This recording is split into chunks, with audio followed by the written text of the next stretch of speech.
ماحول بنا دینا. انگریزی پڑھانا تم بچوں کو مگر پہلے، انگریزی پڑھانا تم بچوں کو مگر پہلے قرآن کے نغموں سے دل ان کا سجا دینا. مائک پر حضرت مولانا محمد رستم صاحب قاسمی، ناظم جامعہ مدرسہ تجوید القرآن الکریم کھرگو کا تشریف رکھتے ہیں جو ضرورت جامعہ پر انتہائی قیمتی خطاب فرمائیں گے. حضرت مولانا محمد.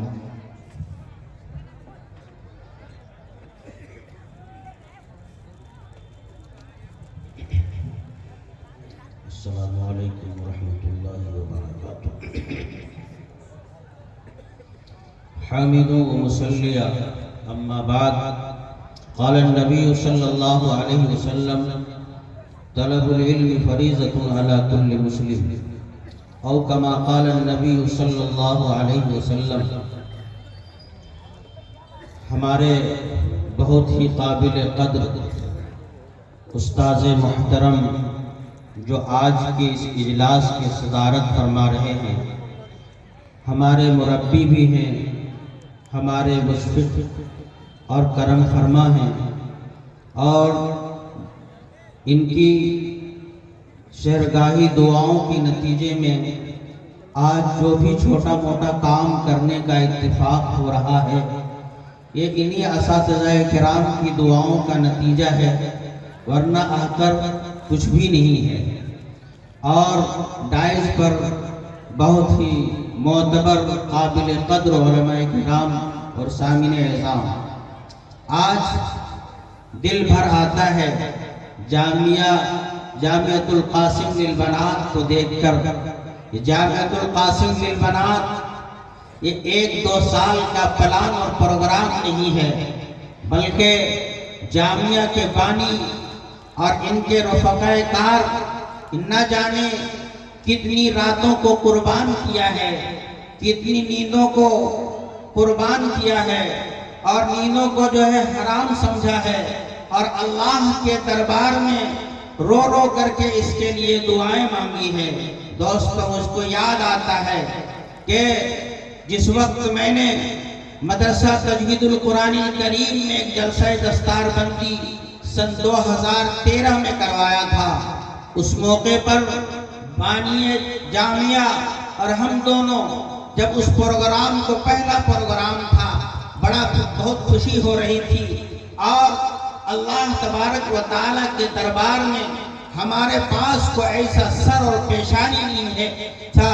کہ ہم اللہ کے دربار میں جھکائیں. دوستو بزرگوں، اس موقع پر ہم دونوں نے مفتی سیف اللہ صاحب قاسمی دامت برکاتہم جو ہمارے کام کے بھی رفیق کار ہیں، وہ اس پروگرام میں انہوں نے پروگرام بتایا کہ بھائی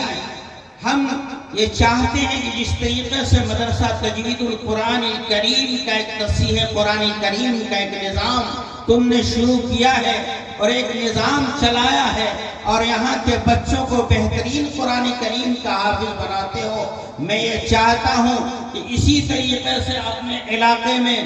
جو ہمارے قریب مسلمان بستے ہیں، اور تقریباً 20 سے 30 گاؤں کے مسلمانوں کی آبادی ہے، اس درمیان میں کوئی لڑکیوں کا مدرسہ نہیں ہے، کوئی بچیوں کا ادارہ نہیں ہے. بچوں کے ادارے تو بڑے بڑے ہیں، اور دھنباد میں خود بڑا ادارہ مدرسہ اصلاح المسلمین سرکار کی ہے، اور جامعہ العلوم مہاراج گنج ہے، اور جامعہ انگلو عربک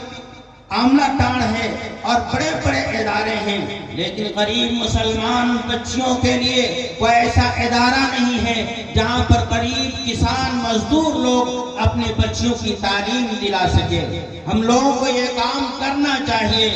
تو اسی وقت سے ایک پروگرام بنا، یہ پلان بنا کہ جامعۃ القاسم للبنات کے نام سے ایک ادارہ قائم کیا جائے، اور اس بندے نے اس پروگرام کو آگے بڑھاتے ہوئے بہت ہی قسم پرسی کی حالت میں کام کو شروع کیا، اور اس کی دیواریں اینٹ اور گارے کے ساتھ شروع کی، بونٹی بھی اینٹ اور گارے کے ساتھ شروع کیا. لیکن قدرت کا فیصلہ یہ تھا کہ اللہ تبارک و تعالیٰ نے آسمان سے ایسی زبردست بارش کا نزول کیا، اس بارش کی وجہ سے اس کی عمارتیں زمین دوز ہو گئیں. اب آپ سمجھ سکتے ہیں کہ ایسے حالات میں جب انسان ایک ایک پیسے ٹکڑا ٹکڑا جمع کر کے اور اینٹ اور دیوار کو کھڑا کیا ہے، کتنی پریشانی کے عالم میں ہوگا۔ ایسے موقع پر ہم نے ان کو ڈھارس دیا، ان کے معاونین نے ڈھارس دیا کہ اے کرشمہ خداوندی ہے، یہ مصلحت خداوندی ہے، یہ اللہ کی مرضی ہے، لگتا ہے کہ اللہ تبارک و تعالی آپ سے کوئی مضبوط کام لینے والا ہے۔ دوست بزرگوں، جامعہ کا قیام حضرت مفتی سیف اللہ صاحب نے صرف غریب مسلمان بچیوں کے لیے کہ دینی تعلیم کے ساتھ ساتھ عصری تعلیم کا نظام بنایا جائے، کیونکہ اس کی طرف لوگوں کے علماء کی بھی توجہ نہیں ہے، علماء بھی بچیوں کی تعلیم کی طرف جو ہے توجہ نہیں کرتے۔ لیکن دوست بزرگوں، میں بتانا چاہتا ہوں اس ذمہ دار اسٹیج سے کہ ہر زمانے میں بلکہ دور نبوی میں بھی عورتوں نے اور بچیوں نے جو کام مسلمانوں کے لیے اور اسلام کے لیے اور دینی تعلیم کے لیے اور قرآن کریم کے لیے اور تصحیح قرآن کے لیے، احادیث نبویہ کے لیے اور